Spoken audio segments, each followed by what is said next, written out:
કોંગ્રેસના વરિષ્ઠ નેતા ગૌરવ પંડ્યાએ કોંગ્રેસ નેતૃત્વ પર ઉઠાવ્યા સવાલ। ગુજરાતમાં કોંગ્રેસના માળખાને ધ્વસ્ત કરવાની ગૌરવ પંડ્યાની માંગ। જૂનું માળખું જમીનદોસ્ત કરશો તો જ નવસર્જન થશે તેવી પંડ્યાએ કરી છે વાત। કોંગ્રેસના શહેર અને જિલ્લાના અધ્યક્ષો પર ગૌરવ પંડ્યાના આરોપ। સંગઠન બેઠું ન કરી શકે તેમણે રાજીનામા આપવા જોઈએ। કોંગ્રેસના નેતાઓ હાર સ્વીકારવાને બદલે બકરા શોધી રહ્યા છે।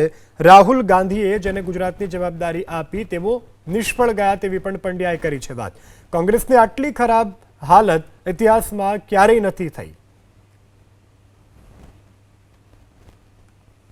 આખું જે પાર્ટીનું ઓર્ગેનાઇઝેશનલ સ્ટ્રક્ચર જેને કહેવાય માળખું, એ માળખું આખું ધ્વસ્ત થઈ ગયું છે।